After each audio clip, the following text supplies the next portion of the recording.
राधे राधे अथाह YouTube channel पर हम आपका स्वागत करते हुए आपको एक सुंदर सी महिमा के साथ में जोड़ने का प्रयास कर रहे हैं। हम बात कर रहे हैं द्वादश ज्योतिर्लिंगों की। द्वादश ज्योतिर्लिंगों का नाम तो आपने सुना ही होगा। उसकी महिमा, उसकी कथा और उसका महत्व क्या है, वह कहाँ विराजमान है, ये हम आज आपको बताने का प्रयास कर रहे हैं।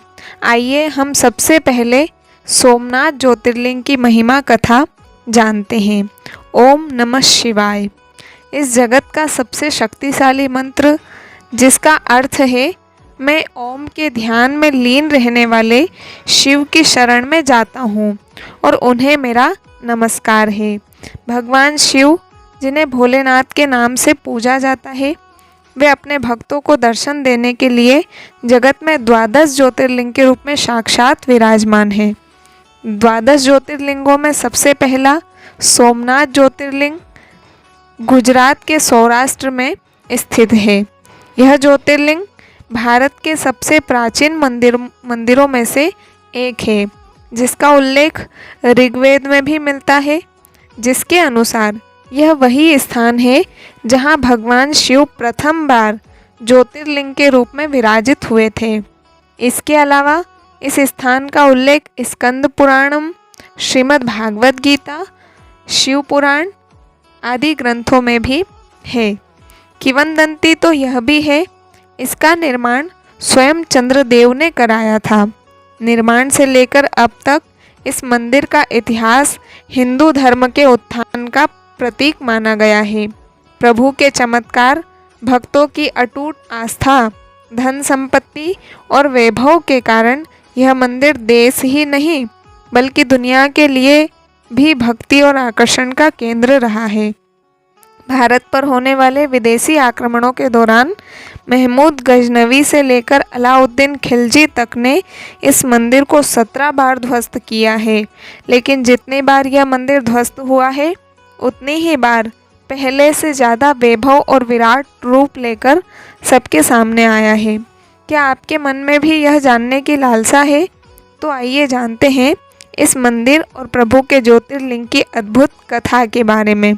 पौराणिक मान्यताओं के अनुसार यह कथा चंद्रदेव से शुरू होती है, जिनका विवाह प्रजापति दक्ष की 27 कन्याओं के साथ में हुआ था, परंतु चंद्रदेव सबसे अधिक प्रिय रोहिणी को ही मानते थे। इस कारण शेष पत्नियों ने चंद्रदेव से कुपित होकर यह बात अपने पिता दक्ष प्रजापति को सुनाई। दक्ष ने चंद्रदेव को बहुत समझाया, लेकिन उन पर तो मानो रोहिणी का मोहपास बंधा हुआ था। चंद्रदेव ने दक्ष की बात को अनसुना कर दिया, जिससे क्रोध में आकर उन्होंने चंद्रदेव को क्षयग्रस्त होने का श्राप दे दिया। श्राप का असर न सिर्फ चंद्रदेव पर पड़ा, बल्कि पूरी सृष्टि में भी इसका दुष्परिणाम देखने को मिला। पृथ्वी पर शीतल वर्षा का सारा कार्य रुक गया। इस त्राही से बचने के लिए समस्त देवताओं ने जाकर ब्रह्मा जी से विनती की। तब ब्रह्मदेव जी ने उपाय के रूप में चंद्रदेव को देवाधिदेव महादेव को प्रसन्न करके श्राप मुक्त होने का मार्ग बताया। तब चंद्रदेव ने इसी स्थान पर, जिसे आज सौराष्ट्र के नाम से जाना जाता है, 10 करोड़ बार मृत्युंजय मंत्र का जप किया। इससे प्रसन्न होकर भगवान शिव ने उन्हें अमरत्व का वरदान दे दिया। उन्होंने कहा, चंद्रदेव, तुम्हारा शाप मोचन तो होगा ही, साथ ही साथ प्रजापति दक्ष के वचनों की रक्षा भी हो जाएगी। कृष्ण पक्ष में प्रतिदिन तुम्हारी एक एक कला क्षीण होगी, किंतु पुनः शुक्ल पक्ष में उसी क्रम से तुम्हारी एक एक कला बढ़ जाया करेगी। इस प्रकार प्रत्येक पूर्णिमा को तुम्हें पूर्ण चंद्रत्व प्राप्त होता रहेगा। चंद्रमा को मिलने वाले इस वरदान से सारे लोक के प्राणी प्रसन्न हो उठे। भगवान शिव का कृपा रूपी प्रसाद प्राप्त कर चंद्रदेव बहुत प्रसन्न हुए। उन्होंने भक्ति भावपूर्वक शिव शंभु की स्तुति की। ऐसी स्थिति में निराकार शिव उनकी दृढ़ भक्ति को देखकर साकार लिंग रूप में प्रकट हुए और संसार में सोमनाथ ज्योतिर्लिंग के नाम से प्रसिद्ध हुए। इस स्थान पर भगवान शिव ने चंद्रदेव को अमरत्व प्रदान किया था। तब से ही यह मान्यता चली आ रही है कि जो भी इस स्थान के दर्शन कर लेता है उसे अमरत्व यानी मोक्ष या फिर शिव की प्राप्ति हो जाती है। इस ज्योतिर्लिंग के दर्शन से भक्तों के जन्म जन्मांतर के सारे पाप नष्ट हो जाते हैं। गुजरात प्रांत के काठियावाड़ क्षेत्र में समुद्र के किनारे सोमनाथ नाम के इस मंदिर का वर्णन श्रीमद् भागवत स्कंद पुराण में विस्तार से बताई गई है। चंद्रदेव का एक नाम सोम भी है। उन्होंने भगवान शिव को ही अपना नाथ स्वामी मानकर यहाँ तपस्या की थी, इसलिए इस ज्योतिर्लिंग का नाम सोमनाथ हो गया। कहते हैं कि सोमनाथ के मंदिर में शिवलिंग हवा में स्थित था। यह एक कौतूहल का विषय था। जानकारों के अनुसार यह वास्तुकला का एक नायाब नमूना था। इसका शिवलिंग चुंबक की शक्ति से हवा में ही स्थित था। कहते हैं कि महमूद गजनवी इसे देखकर हतप्रभ रह गया था। सर्वप्रथम इस मंदिर के उल्लेख अनुसार ईशा के पूर्व यह अस्तित्व में था। इसी जगह पर द्वितीय बार मंदिर का पुनर्निर्माण 649 ईस्वी में वल्लभी के मैत्रिक राजाओं ने किया। पहली बार इस मंदिर को 725 ईस्वी में सिंध के मुस्लिम सूबेदार अल जुनैद ने तोड़वा दिया था। फिर प्रतिहार राजा नागभट्ट ने 815 ईस्वी में इसका पुनर्निर्माण करवाया। इसके बाद महमूद गजनवी ने सन 1024 में कुछ 50,000 साथियों के साथ सोमनाथ मंदिर पर हमला किया, उसकी संपत्ति लूटी और उसे नष्ट कर दिया। तब मंदिर की रक्षा के लिए निहत्थे हजारों लोग मारे गए थे। ये वे लोग थे जो पूजा कर रहे थे या मंदिर के अंदर दर्शन लाभ ले रहे थे, और जो गांव के लोग मंदिर की रक्षा के लिए निहत्थे ही दौड़ पड़े थे। महमूद के मंदिर तोड़ने और लूटने के बाद गुजरात के राजा भीमदेव और मालवा के राजा भोज ने इसका पुनर्निर्माण करवाया। 1093 में सिद्धराज जयसिंह ने भी मंदिर निर्माण में सहयोग दिया। 1168 में विजयेश्वर कुमार पाल और सौराष्ट्र के राजा खंगार ने भी सोमनाथ मंदिर के सौंदर्यीकरण में योगदान किया था।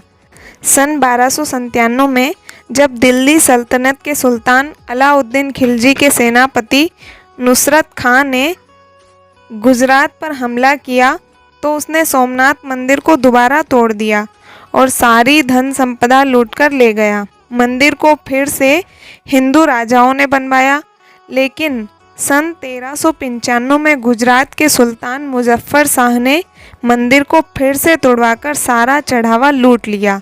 इसके बाद 1412 में उसके पुत्र अहमद शाह ने भी यही किया। बाद में मुस्लिम क्रूर बादशाह औरंगजेब के काल में सोमनाथ मंदिर को 2 बार तोड़ा गया। पहली बार 1665 ईस्वी में और दूसरी बार 1706 ईस्वी में। 1665 में मंदिर तोड़वाने के बाद जब औरंगजेब ने देखा कि हिंदू उस स्थान पर अभी भी पूजा अर्चना करने आते हैं, तो उसने वहां एक सैन्य टुकड़ी भेजकर कत्लेआम करवाया। जब भारत का एक बड़ा हिस्सा मराठों के अधिकार में आ गया, तब 1783 में इंदौर की रानी अहिल्याबाई द्वारा मूल मंदिर से कुछ ही दूरी पर पूजा अर्चना के लिए सोमनाथ महादेव का एक और मंदिर बनवाया गया। भारत की आज़ादी के बाद सरदार वल्लभ भाई पटेल ने समुद्र का जल लेकर नए मंदिर के निर्माण का संकल्प लिया। उनके संकल्प के बाद 1950 में मंदिर का पुनर्निर्माण हुआ। इस प्रकार 6 बार टूटने के बाद 7वीं बार इस मंदिर को कैलाश महामेरु प्रसाद शैली में बनाया गया। इसके निर्माण कार्य से सरदार वल्लभ भाई पटेल भी जुड़े रह चुके हैं। इस समय जो मंदिर खड़ा है उसे भारत के गृह मंत्री सरदार वल्लभ भाई पटेल ने ही बनवाया और 1 दिसंबर 1995 को भारत के राष्ट्रपति शंकर दयाल शर्मा ने इसे राष्ट्र को समर्पित किया। तो इस प्रकार हमने जाना कि मंदिर को कितनी बार तोड़ा गया और कितनी बार फिर से बनाया गया। लेकिन अभी जो मंदिर आप वर्तमान में दर्शन कर रहे हैं ये सरदार वल्लभ भाई पटेल ने बनवाया है। इस प्रकार मंदिर का संपूर्ण इतिहास हमने आपको प्रदान किया। सोमनाथ मंदिर की एक अन्य कथा यह भी है, भगवान श्री कृष्ण यहाँ एक बगीचे में विश्राम कर रहे थे। तभी एक शिकारी ने उनके पांव पर लगे पद्म चिन्ह को यह समझकर तीर मार दिया कि यह कोई हिरण की आँख है। तब भगवान श्री कृष्ण ने इसी स्थान पर अपने प्राण त्याग दिए थे। इस कथा के अनुसार यह स्थल और भी पवित्र माना जाता है। इसके अलावा बहुत कम लोग जानते हैं वीर बहादुर योद्धा हमीर जी की कहानी, जिन्होंने अंतिम सांस तक इस मंदिर की रक्षा के लिए अपने प्राण त्याग दिए थे। हमीर जी की यह कहानी इस प्रकार है कि हमीर जी की नई नई शादी हुई थी। तब उन्हें पता चला कि सोमनाथ मंदिर को लूटने के लिए दुश्मनों ने घेरा डाल दिया है। हमीर जी तुरंत अपने घोड़े पर बैठकर गए और दुश्मनों से आखिरी सांस तक लड़ते रहे। ऐसा कहा जाता है कि हमीर की लड़ाई में उनका सिर काट दिया गया था, लेकिन मंदिर की रक्षा के लिए उनका दृढ़ संकल्प इतना मजबूत था कि उनका सिर रहित धड़ कुछ समय तक लड़ता रहा।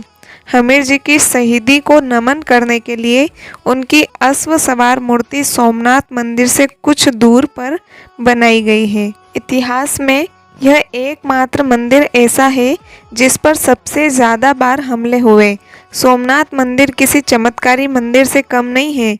जितनी बार बाहरी आक्रमणकारियों ने इस मंदिर को नष्ट किया, उतनी बार इसका पुनर्निर्माण किया गया। ऐसा माना जाता है कि इस मंदिर पर 17 बार आक्रमण हुए थे और 7 बार इस मंदिर का पुनर्निर्माण किया गया था। हम भी प्रभु की आराधना करके अपने जन्म जन्म के पापों को नष्ट कर मोक्ष रूपी शिव को प्राप्त करें। इसी मंगल भावना के साथ सभी को राधे राधे। मिलते हैं अगले वीडियो में अगले ज्योतिर्लिंग के साथ में।